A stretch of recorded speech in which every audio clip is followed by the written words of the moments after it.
Good afternoon and welcome to the Committee of Adjustment meeting for June 20th, 2024. My name is Brian and I will be chairing the meeting today. Our first order of business is any pecuniary interest by any of the members today. I will take that as a no. Okay, just before we get started, anyone that wishes to speak, there's a form on the table that you sign and fill out couple things there if you wish. The applicants don't need to do that, just the additional people that wish to comment, okay? So thank you. First order of business, application for minor variance, A624 590 Canton Road North, Belleville. The owner is Walker Hill Limited and Jason Reed. City comments? Thank you, Chair. The subject property at 590 Kennington Road North is currently a fence lot used for the storing of several shipping containers and large motorized vehicles. The application is requesting zoning relief to allow for the proposed construction of a permitted motor vehicle repair garage closer than the required 12-meter setback from the west side lot line and exemption from connecting to municipal water and sewer services. Based on review of the justification brief submitted by the applicant and the mitigation measures proposed and outlined within the report, staff believes that the proposal complies with Section 2 of the Planning Act and meets the four-part test for minor variances outlined in Section 45(1) of the Planning Act. At this time, staff have not received any comments from the public regarding this application. Back to you, Chair. Thank you. Is the owner... is it Jason Reed or someone here? Okay. So do you have any additional comments? I do, yes. Okay. My name is Jennifer Matthews. We're the agent for this file, and I work for Watson Land Surveyors. Okay. I just wanted to clarify with this application a couple of things to start. The proposed garage is currently permitted in the IN2 zone. This application before you today is not to permit a garage. That's already permitted. It's only for the side yard setback and to not hook up to the municipal services. Okay. One thing I would like to note, the sketch is up here. So if you see on our sketch, we submitted this application in January 2024. At that time, the east limit setback was 3 meters. Then in March, the zoning bylaw changed and increase that to 7.5 meters. So in actual fact, this application should be to reduce the side yard setback on the east and the west side, because on the west side, or on the east side, we didn't have to include that in our application when it was submitted because it was already 3 meters. So we'd like to ask if that's appropriate to be added to the file here today. Do you have any comment? Greg? Yeah, staff has no concerns with adding that as a proposed request. Okay. And the other thing I wanted to point out too is that the garage, how we have it proposed, will be shifted over to the west side, which will allow the truck traffic to be on the east side, which it's owned by Hydro abutting and then Highway 37. If the minor variance on the west side is not approved, the building will be shifted over towards Highway 37 and the Hydro property, which means the truck traffic will be on the residential side. Okay. So our thoughts were to switch it to have the truck traffic on the east side. Makes sense. Yep. Okay. Any questions for this lady? Is there some trees to be planted? We have shown, yes, there is some proposed trees to be planted there, yes. And that would be, if it's reduced to 3 meters, they would be in that 3 meters. And obviously they would look for some type of tree that offers a lot of coverage. Good. Yep. Okay. Any other questions for this lady? Anyone else in the, oh, sorry, Joe. Through you, Mr. Chair. Just the space between the proposed building and the, I guess it would be the eastern border. I calculate that around 15 meters or so. Is that like the laneway you're gonna have for the trucks to go by? On the sketch, you can see that there's 2 overhead doors on the front and on the back. The idea is they would go in, get repaired, maintenance, and then Like drive-through? come back around and come out, Oh, okay. on the laneway, So, but there could be some that come in the laneway if they're just to be stored there until they go in the garage. Okay, thank you. Okay, thank you. Okay. Anyone else in the audience wishes to comment on 590 Canafton Road? Please come forward, sign your name on the sheet and, okay? Hi everybody, my name is Farzad Kademi. I'm just beside this property at 570 Canifton. Here mentioned that this business doesn't need any city services, which already we don't get any services because our water is well. We don't have natural gas. We don't get any service in there. But the concern is about the water that we use because we don't have any other source of the water. And in the shop, what comes in the shop? The cars with leaking problem, antifreeze leaking, which is very dangerous. And I know Mr. Reid is a very nice guy, very friendly guy, but this is the concern that all those people in there, we have it. And beside that, for me, the nature is also important. Back of our property and their property is a creek that directly goes to Moira River. And, if the contamination, you can't say there is no contamination because this is the repair shop. Even now, which is a parking area in there, they bring the car after the accident there.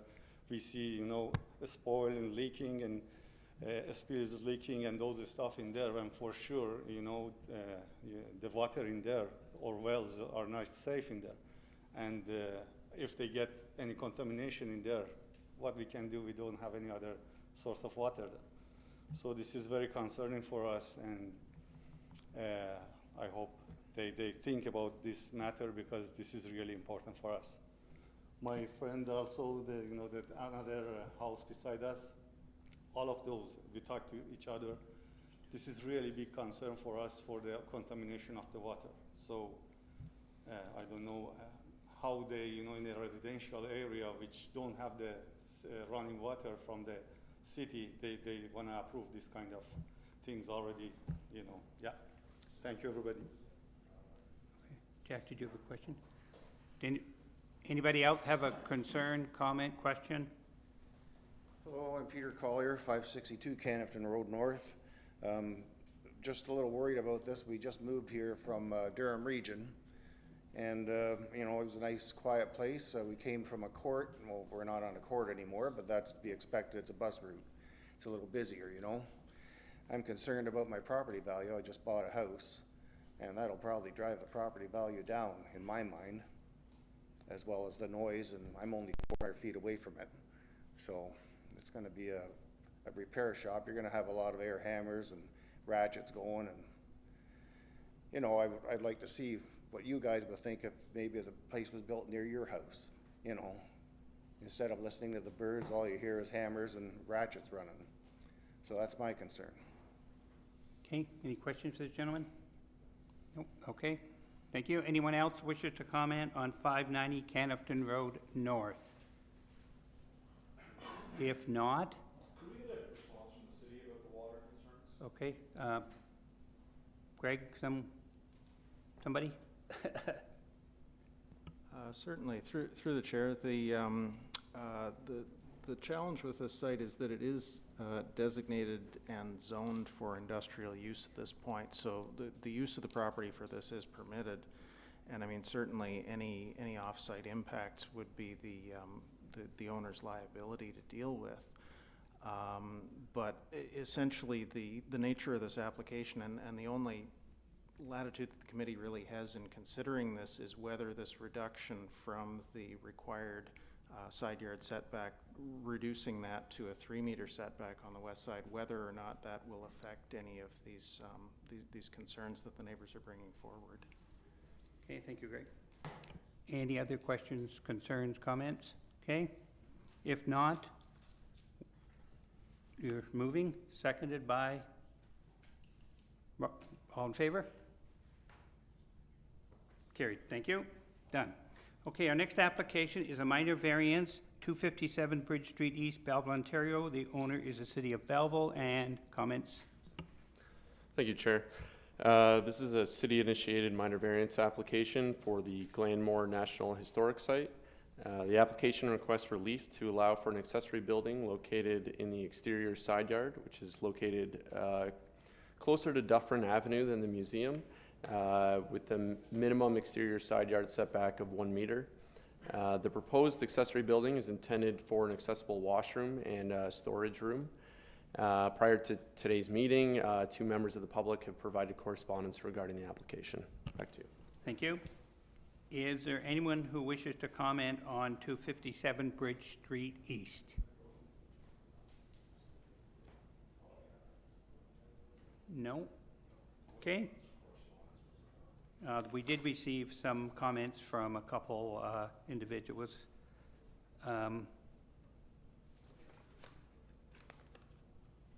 Did you saw those? No, most people are supportive, just want to hear the results. There doesn't seem to be a lot of Okay. negative Okay. implications. All right, if there's no other questions, comments, then a motion by Scott, seconded by, oh, Sorry. Mr. Chair, I'm Dean Hustwick, Director of Community Services for the city. I'd be happy to address a few of the items that came in through correspondence if you'd wish. go, feel free. Sure. So, good afternoon, everyone. The city, as I'm sure you know, we do our best to try to meet the legislative requirements of the Accessibility for Ontarians with Disabilities Act. Because of the age, Glenmore is grandfathered because of that. However, we certainly endeavor to meet the intent of the legislation. And the difficulties with the way that Glenmore was built was not designed for a museum and not designed for accessible needs. And the only washroom on the site is in the basement, which is not accessible, and we cannot adjust or renovate in order to make it accessible. So to meet the needs, especially during the pandemic, an accessible porta potty was put on the property. That is not visually appealing. It's not the most comfortable type of amenity for most people that need to use it, especially in cold and hot weather.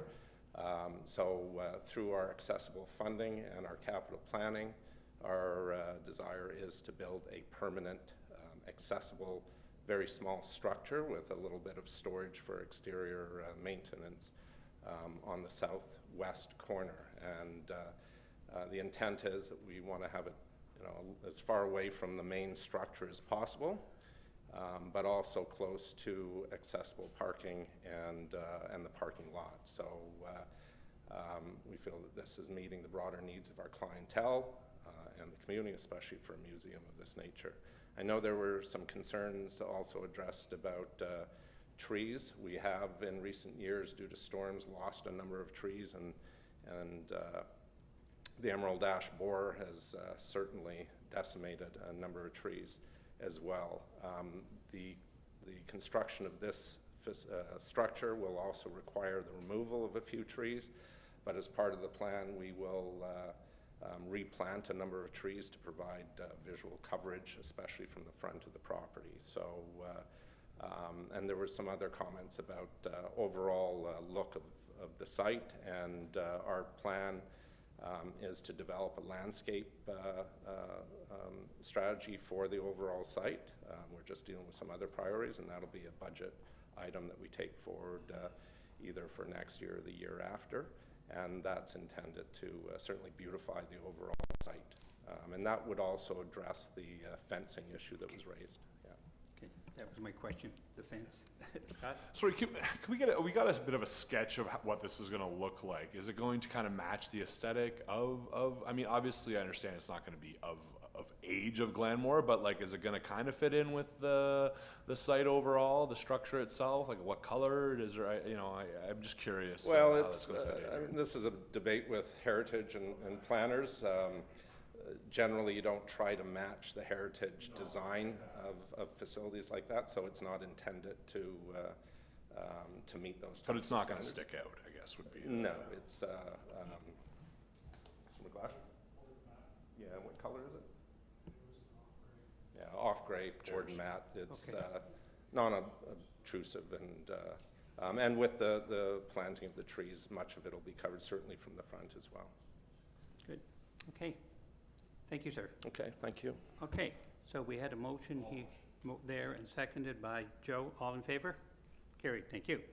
Okay, our next application is a minor variance, 824, 219, 221 Albert Street, Belleville, Ontario, and the owner is 1710831 Ontario, Inc. Comments from the city? Thank you, Chair. This application requests relief to permit an accessory dwelling unit and an accessory garage that is accessory to a 5-unit dwelling. The zoning bylaw, as of right, only permits accessory dwelling units accessory to 1-unit dwellings and places of worship. The proposed ADU would be located on the 2nd floor of an existing detached garage. A minor variance was granted in 2021 to permit a height increase for the detached garage.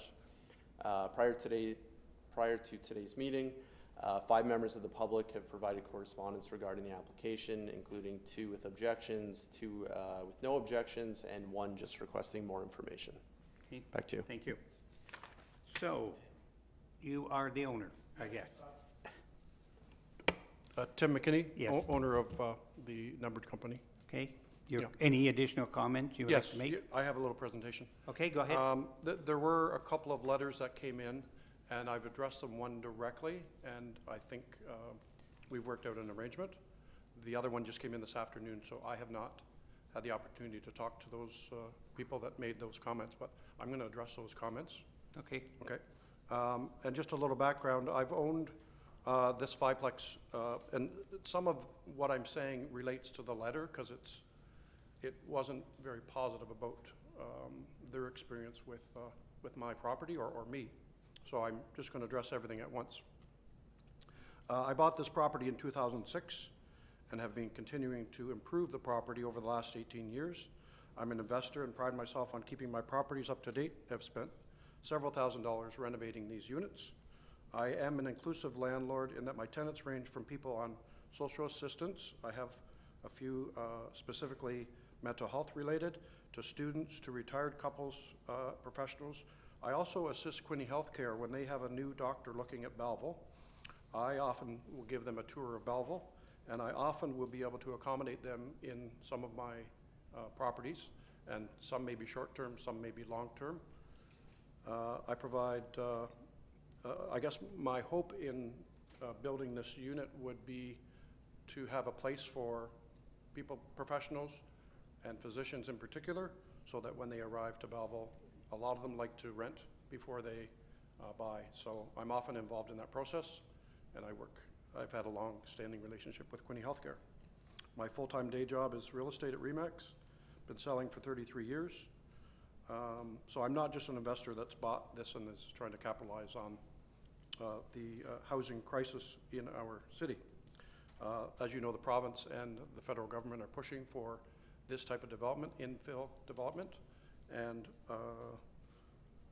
out of the existing 5 units in my building, 2 of my tenants have been there for more than 10 years, and 2 have been there for more than 5 years. So as you can see, I do have long-term tenants that like living in my accommodations. When I built the garage, I was planning for this project as I did a design that I wanted to be versatile. The current use of the garage is for vehicles, for tenants, for myself, and I built the loft for storage because I have a staging component to my real estate, and I had kind of the staging equipment at another building on South Church Street, and I needed a place for it because we're actually developing that right now as well. So there was an indication that I, from the very beginning, was going to put an apartment there. That was not my intent, but certainly when I did the design, I looked at more long-term, and I wasn't sure if it would be me or my kids that might be looking at providing more accommodation. Fast forward, there is a need, and I see it as an opportunity. So I'd like to address some of the concerns of the neighbors, and I welcome them to present. I'm not sure if they're here or not. So I know Sean Doyle is here. Yes, Sean. So I met with Sean. She had a couple of concerns. One was relating to a window that was facing her property. So she's immediately to the south of where the garage is, and I think we've agreed? Yes, okay. So I've agreed not to put a window facing her backyard, and she's fine with that. I did provide a letter, and I've signed it, and I've given that to her already. There's another letter, and that was just received this afternoon. Jessica Burrows and Jeffrey Kerr. Can I ask if they're here? Yeah, are the Kerrs here? No? No? Okay. I probably don't need to go into too much detail, but they were concerned that it was basically a letter saying, not in my backyard. And they said there's, 6 single-family homes on that road, and there's 6 multi-unit, and now you're increasing the density. But when they bought, my building was there. They're in a sixplex, they're immediately beside a sixplex. That sixplex is half the land area of my property. So I have a fiveplex with double the lot size that is across the road. So I got lots of land there, and that's why I was trying to make use of the excess land. And we still have, I'm paving the parking. I had the people that put the lines in for parking, and that's being done in July, but we have capacity for about 20 to 24 parking spaces.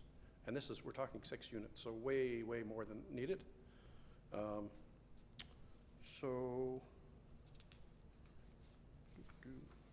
Well, I grew up in East Hill, and I love East Hill, and I invest in East Hill.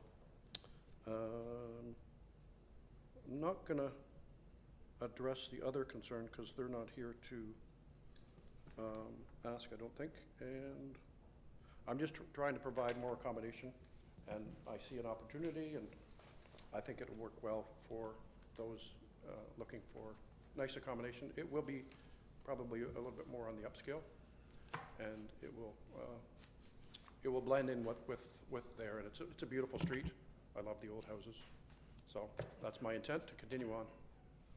Hey, this unit that's going to be above the garage, how many bedrooms? 2 bedrooms. 2 bedrooms? Yes. Okay, so it would probably, the maximum will be 2 additional cars. If you say Yeah. there's lots of space there for. There's lots of space, and I cars, have, so that's. I have a 3-car garage That, underneath. to me, is not an issue, yeah, I have a 3-car garage underneath, yeah. so I'm not saying that they're getting those 3 parking spaces, but we've got lots of parking. Any questions for this gentleman? No? Okay, thank you. Yeah. Thank you. Thank you. Any, someone else wishes to comment?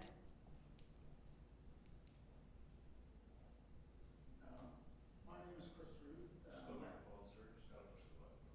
Rood. Sorry, your name was Chris? Chris Rood, R-O-O-D-E.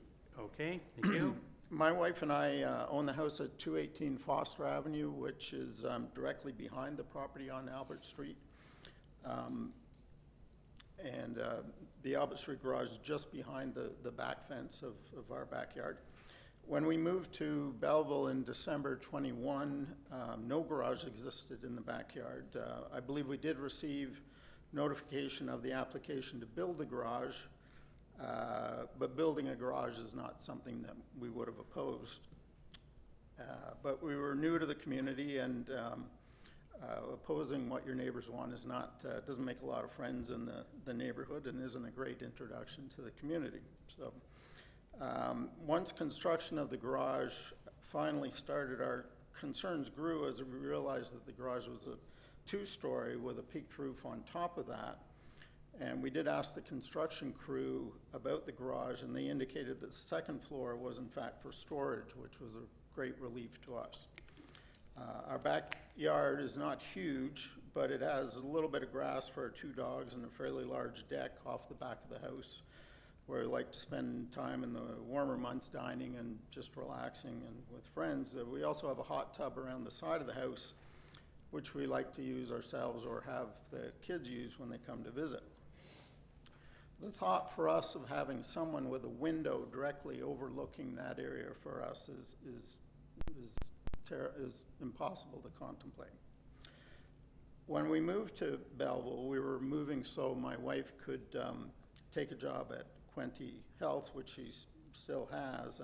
However, particularly for her, the dream was really to move to the country and to build on some property that we'd purchased northeast of Tweed. We've started that build and are currently selling our property on Foster Avenue because of market conditions, and we are prepared to lose money on the house. But the size of the incomplete garage overlooking our backyard and the variance application is affecting the sale of our house. We have lost some potential buyers. We do have a conditional offer, and the potential buyers are also waiting to hear what the decision is.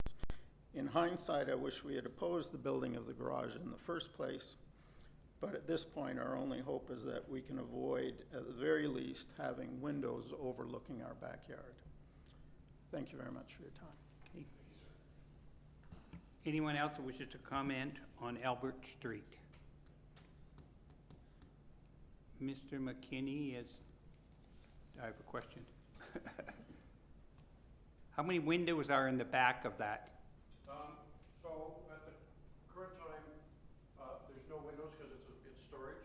Yeah. And can you pull the layout there?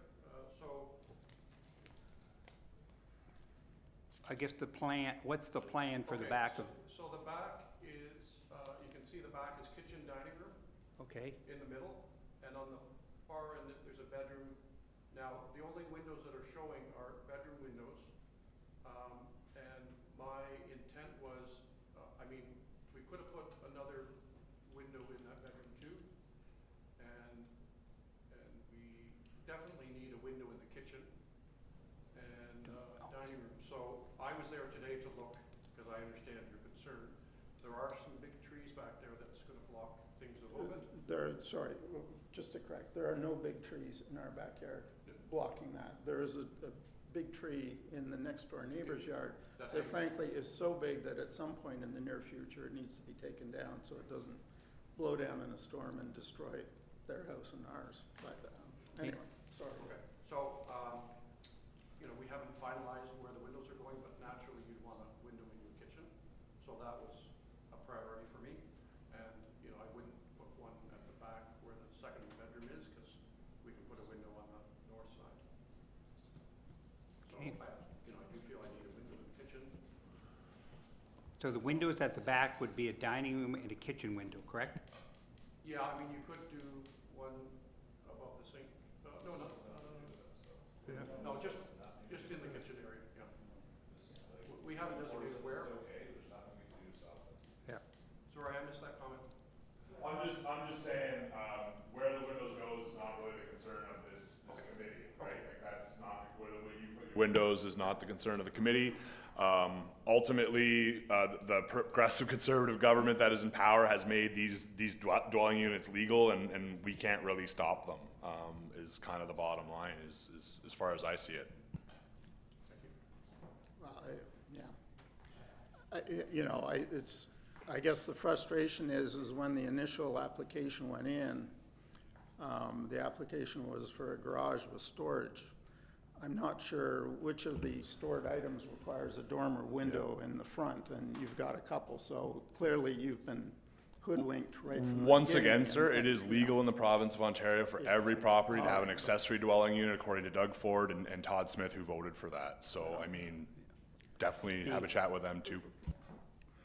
Well, I think the comments that we're making here is the fact that it's something for Mr. McKinney to think about when he's doing the planning, just so that it doesn't impede with anybody else's lifestyle or whatever. So I know you're right, we can't tell you where to put the windows, but it's just something that you maybe think about when you're doing the planning. Yeah, just for the record, when this application was made, I gave letters to the neighbors, including Sean Doyle. She called me, and I said, sure, let's talk.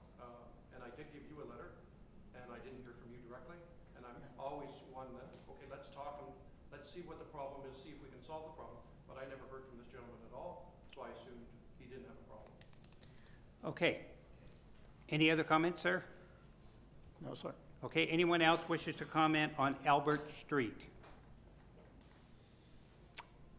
Since that is a no, then we will need a motion of some kind.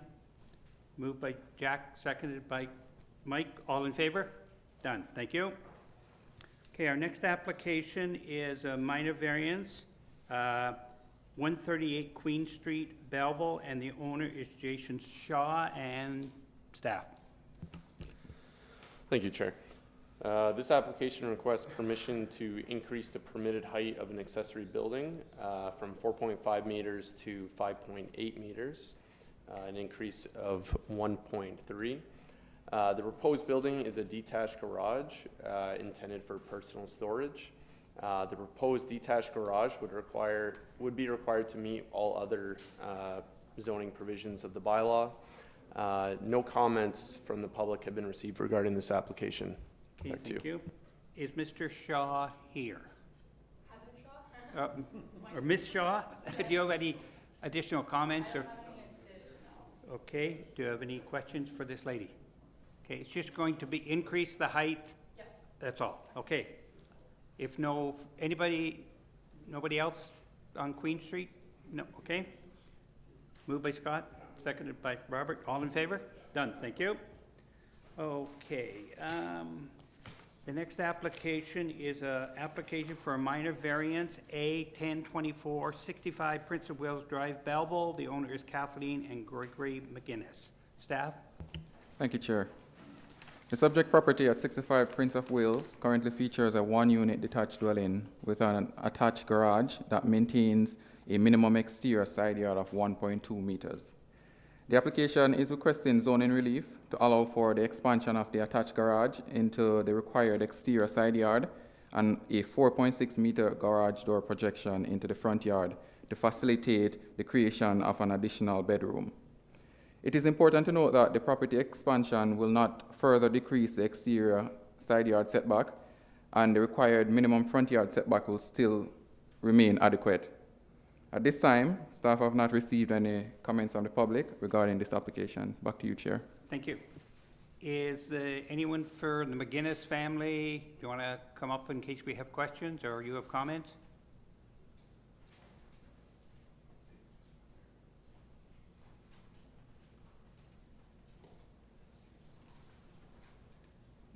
Do you have any additional comments to add to this application? No? Anybody have any questions for this couple? Sorry, anybody have any questions? No question? Okay, that's good.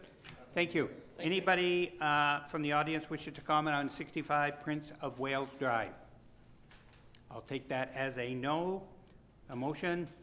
Robert, seconded by Joe. All in favor? Done. Thank you. Our next application is a minor variance, A1124, 403 Manley Drive, Belleville, Ontario. The owner is Roberta Morden. And staff? Thank you, Chair. This application requests permission to increase the height of a legal nonconforming dwelling for the purposes of floodproofing.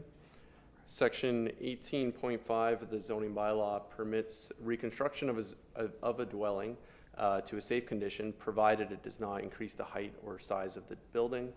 The existing dwelling is 4.65 meters high and is proposed to be increased to 5.18 meters. The dwelling is located within the 100-year flood line as identified by Cooney Conservation, who has reviewed the application and provided a comment that they have no objections to this application. Staff have received no comments from the public regarding this application, and it is also worth noting that this application, this issue was brought to staff's attention, and staff has brought forward a zoning bylaw amendment that will be going to the Planning Advisory Committee in July to add this in as a permitted exception to that rule. So while this application is moving forward at this time, staff are intending on amending the bylaw so this won't ever happen again. Okay. Right, thank you. Any, so Morton, anyone here for? No? Anybody else for 403 Manley Drive? No? If not, then Jack, seconded by Chris. All in favor? Or Mike, Chris? Mike. Okay, next application, it's an application for consent, B624, B724, B824, part of lot 366 Farnham Road, City of Belleville. Owner is Andy Gertzma. Staff? Thank you, Chair.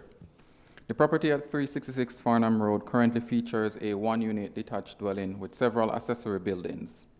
Proposed are 3 consent applications, B6, 24, B7, 24, and B8, 24, proposing to each sever one new residential lot from the subject land under the current residential type 2 zone. Both consents, B6, 24 and B7, 24, comply with the minimum lot frontage and size requirements of the R2-2 zone for the proposed construction of one semi-detached dwelling each. Additionally, consent B8-24 proposes to construct a future one-unit dwelling type permitted under the R2-2 zone based on its proposed lot frontage and size. At this time, staff have not received any comments from the public regarding these applications. Back to you, Chair. Okay, thank you. Anybody from Gertzma here? Do you have any questions for this gentleman? Good afternoon. My name is Dale Egan. I'm a land use planner with RFA Planning Consultant and the agent for this application. We are in agreement with the conditions as outlined in the staff report, and we're available to answer any questions that this committee might have. Jack? I have one question. Your runners out of the existing septic system, has anybody checked at the lot line to see if they're going into the new lot? That is a great question. The condition of consent is that the septic system is removed. So the septic system will have to be removed in order to satisfy the conditions. Okay. So that will require the removal, and there's the intent to connect to full municipal services when Farnham Road's reconstructed for the retained and the severed lot fronting on Farnham Road. That's all. Right. I was just concerned that they might have gone into the, No, of course, that's a great question. yep. Okay. Anybody else have or wish to make comments on Farnham Road? If not, then Joe, moved by Joe, second by Robert. All in favor? Thank you.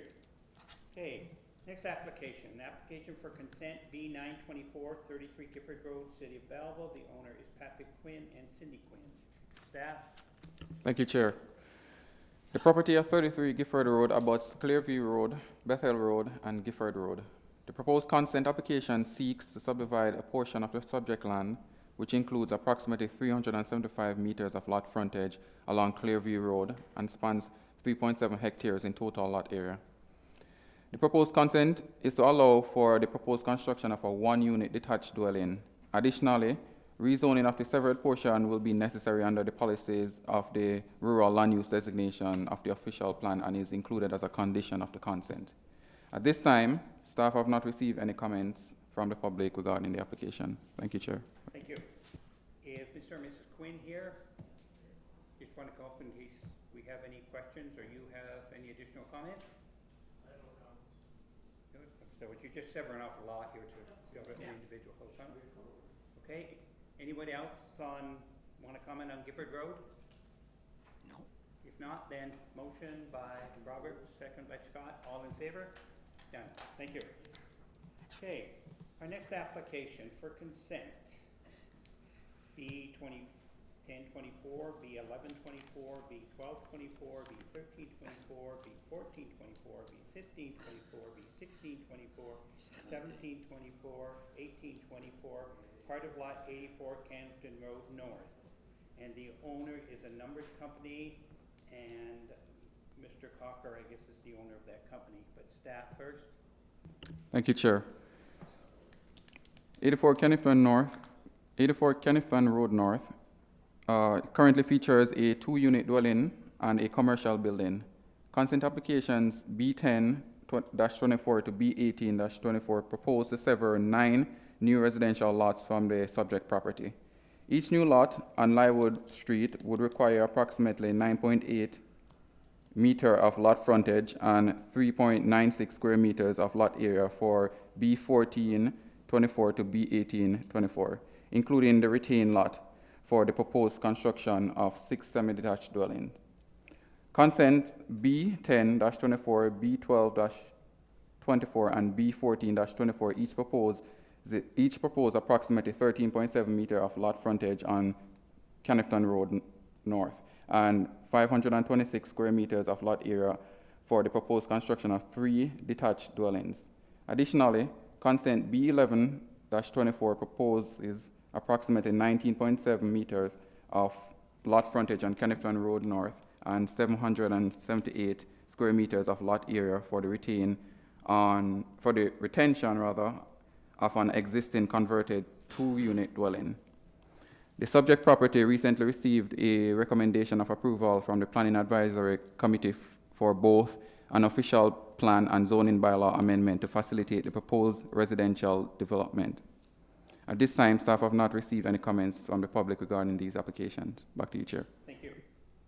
Okay, is there anyone here from RAF Planning or Mr. Cocker to answer any questions? Back again. Yeah, good afternoon. My name's Dale Egan. I'm a land use planner with RFA Planning Consultant, and we represent Mr. Cocker on this file. Wes is here in attendance as well. So we are generally in support of the conditions. We do have one request to the committee. We would like to request the rewording of conditions 1D and 2D, and request that this development is exempt from cash in lieu of sidewalks. So the reason we are requesting that exemption today and asking that the committee strike that out of that condition is firstly because we have not been given any reassurance from the city when Lywood Street would be reconstructed. Is it 10 years out? Is it 20 years out? When's that going to happen? We feel that this is premature at this point to be requesting funds for something that might happen, might not happen. We don't know. The second item is that Lywood Street is a local road. So it is a local street. It does not experience that much traffic. The other item that ties into that is the city is moving forward with a recommendation to make an official plan amendment for this entire area to make it residential. That was noted in staff report PLOZA 2024-0009 on June 3rd, 2024. So that in theory might reduce the need for a sidewalk. Secondly, or thirdly, Mr. Cocker will be responsible for all the development charges responsible for this development. Just to put a picture out there for this committee, each lot will require $29,907 per lot for development charges. Of that fee, $11,158 will be for roads and related services. In theory, that can include a sidewalk. So when you look at the grand scheme of things for 6 lots fronting on Lywood Street, it'll be $66,948 going towards roads and related services. The cost of the sidewalk really is a small amount in the grand scheme of things for Mr. Cocker, but we do feel that it's not really reasonable at this time to request this cash in lieu of sidewalk. And with all the fees going towards that with development charges, we feel like that will be aided in that sense. Through you, Mr. Chair, I'd like to hear a response from the city. Is this a normal thing to subtract sidewalks? Is this unprecedented? Can you give us a sense? Through you, Chair. This is not a common condition. At the time of the pre-consultation meeting, it appears, which was in, I believe, 2022, before I was here.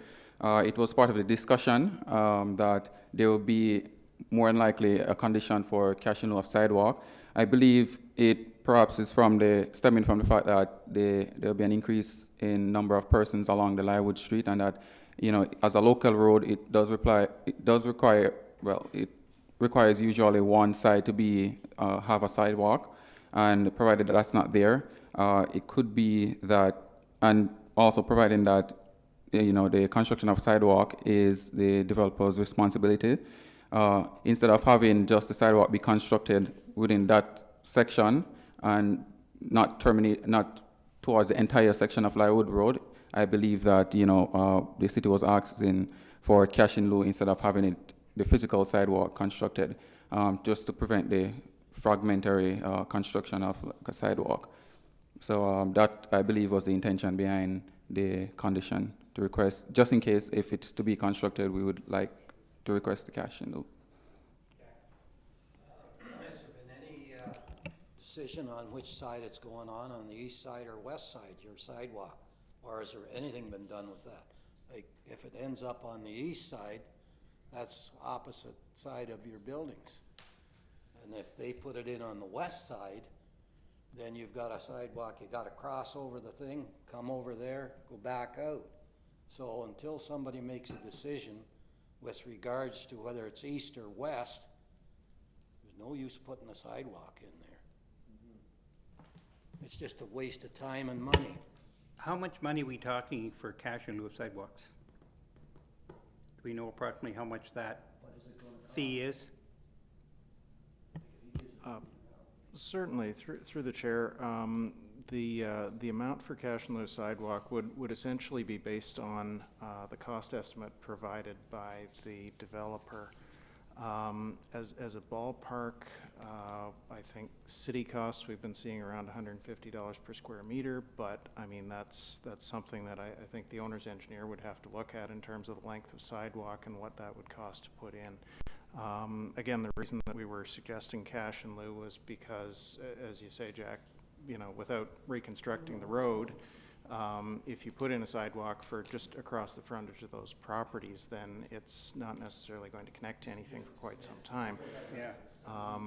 Now, in other discussion with the applicant's planner, we had come around to the idea as well that being a local road, it really only requires a sidewalk on one side, and there may be some merit in looking at cutting the cost in half, because theoretically the residents on the other side will also benefit from it at that time. But I think this was something in the pre-consultation process that was identified as, do we recommend this as a plan of subdivision, or which would address these sorts of conditions, or do we recommend that it go through the severance process and just try and address things through a development agreement instead? And so that's kind of where this suggestion came about from.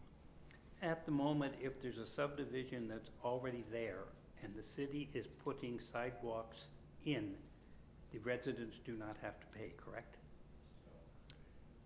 That's correct. The city's local service policy is set up in such a way that if there's a new subdivision going in, local sidewalks are a direct developer responsibility, but if the subdivision's already there and the city's putting in sidewalks, then that's just a road reconstruction that they're doing. So that the owners of the old subdivision do not have to pay for sidewalks if they put them in after the fact. Okay. All righty. Mr. So we Chair. sorry, Joe, go I just had ahead. a question through you.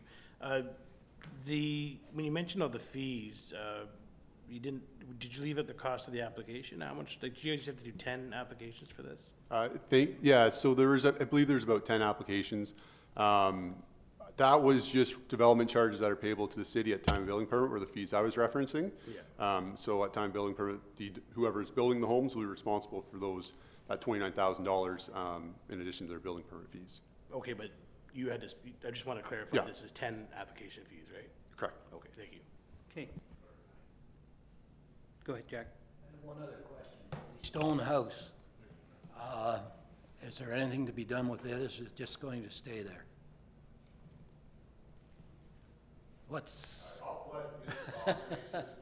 I'll let Mr. Cochran answer this one. My understanding is it's going to remain, and I think he's going to look to sell it, but he's not going to do any alterations to it. Okay. Yes, that building will stay and it won't be altered whatsoever. That's why we left it a little wider there for driveway and Right. parking in the back. Yeah, to the north, you have the driveway going into your building behind. Yes, that's right, yeah. And so they're gonna keep a driveway and then parking behind the stone duplex for the 2 units. And then still lots of yard space there. So it's going to be a larger lot, Yeah, it's the retained one there. as shown on the map? Yes. Yeah. Okay, no, that answers my question. Any other What is- questions for the, oh, sorry, Jack. Just, this is a crazy question to ask. What age is that house, or do you have any idea? I don't know exactly, it's definitely in the 1800s. Yeah. It'd be probably roughly the same age as the the old real estate building down the road. There's 2 right there, so. Yeah, yeah, the ones down in the corner. Okay, thank you. Okay, any other questions, these gentlemen? Anybody else in the audience wishes to comment on Canafton Road? I guess not. Having said that, decision time. Motion? So do we are we deciding first on the fees for the sidewalk, or how does that work? That can be part of your motion. Whoever wants to make the motion. Did we, just before we do that, you said the approximate cost would be at $125 per square meter for a sidewalk? Or 150? That was our engineer's estimate, but at the same time, that we would be asking for a cost estimate from them at the time that they were entering into the development agreement. So the distance here is how many meters for that sidewalk we're talking? I'm just trying to figure out if it's like, It's around 60 meters? Yeah. 53? so it's, So it will be a, sorry, one second, let me just double check. I'm just wanting to get an idea of how much this sidewalk It's gonna fee would be. If we approved it or didn't approve it, that's where I'm going with that. Can I just make one point as well? I don't think it's been brought up. This is basically a rural cross-section right now of the road, so it's got open ditches on the one side. Like, there's gonna be some substantial upgrades to Lywood Street. I don't know where that is in the city's list of priorities for road upgrades and whatnot, so I think that also could play a role into this, Could be never. into this question as well. I can understand if the city was looking at reconstructing a sidewalk for the next 5 years, sure, that seems reasonable, but right now, we just have no certainty if this sidewalk's even going to be constructed. Okay, all right. Okay, motion by somebody?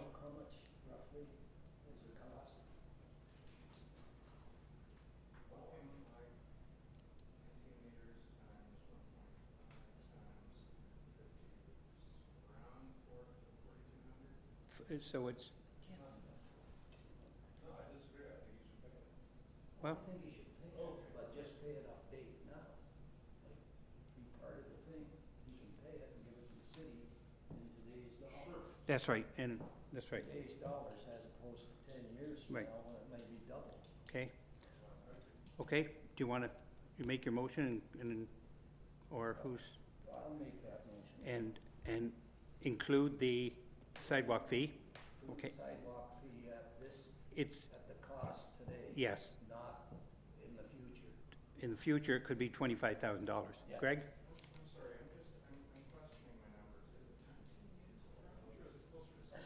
Yeah, Just pay it, give it to them and let them worry about it.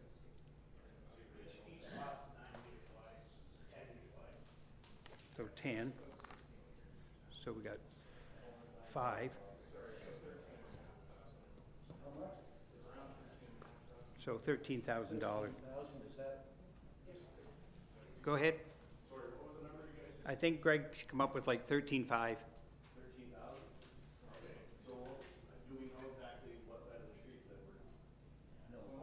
no.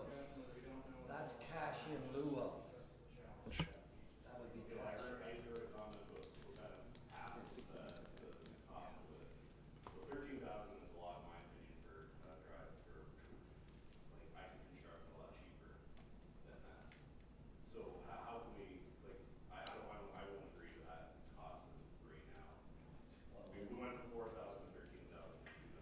Well, I think that was just a rough estimate.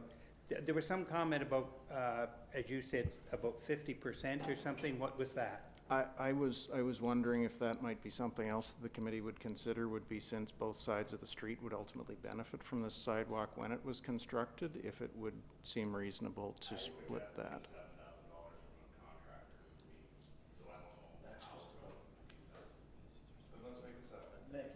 Well, half Yeah, of it, that's true. the half of the fee. He said 13. I can construct it for 7 though. Yeah, but you would pay $7,000 to the city now and you're done with the sidewalk. And if they build it in 20 years and it costs them $50,000, it's not going to cost you any more. Am I able to ask a question, just to how that, so if it was on the other side, am I still, would I, if they had if the city had had an actual plan on this, and they knew it was going on the other side, am I still supposed to pay for that? Well, and that's what I'm suggesting here is that if your contractor is coming in with a cheaper cost than our estimate, you know, we're gonna look at that, and if it seems reasonable, then that's fine. What I'm suggesting is that the cost should be split in half, so that Yes. it's equitable for both sides of the street, because as a local road, there's only gonna be a sidewalk on one side. Yeah, so I'm saying if I have a solid, an makes actual sense. solid, a solid amount of 7,500, then I should pay half of that, is what I'm saying. No. That was my suggestion. Whatever the city comes up with for the cost of that cash So in is this lieu the of. final number, the 15, because we went No, from 4,000 to that's only an 15,000. approximate number, so we had some idea what we were talking about. If we were talking about 5,000 or 50,000, this is, I think Greg was just coming up with a rough estimate. You understand my confusion with Yeah. $4,000, $11,000 But difference in 2 minutes. if we so choose, we could incorporate it in the motion that 50% of the cash in lieu as calculated by the city would be paid by Mr. Cocker.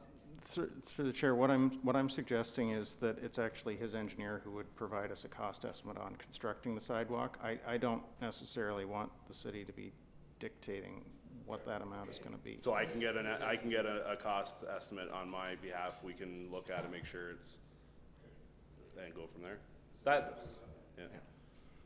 So, okay, so we're clear that, Yeah, it just makes, I think, yeah, I'll do the legwork, I don't care, but, yeah. okay, Jack's making a motion here. That's what I was saying. I make a motion that Mr. Cocker gets a estimate from his engineer, give it to the planning people, and I pay half. that's paid at the time, and then you're done with. 50%. Yeah. Two estimates or one estimate? Two estimates or one? Do you know what? One is, and 50% of it? Is that what? Okay, so Jack made that motion, and we're clear as to what it is, I think. And do we have a, That's fair. Yeah, that's fair. I Okay. just want to be clear and make sure Okay. everyone was clear. so Jack made the motion, and who seconded it over here? Okay, Mike seconded it. All in favor of approving that with that condition? Okay, thank you very much. Okay, done. All right, that's the end of our applications. Moving on to general business, a confirmation of the minutes of a regular meeting of May 16th. Motion by Robert, seconded by Scott. All in favor? There. Any other business? Any correspondence? Next meeting, ask her what she's got. Okay, well, yeah.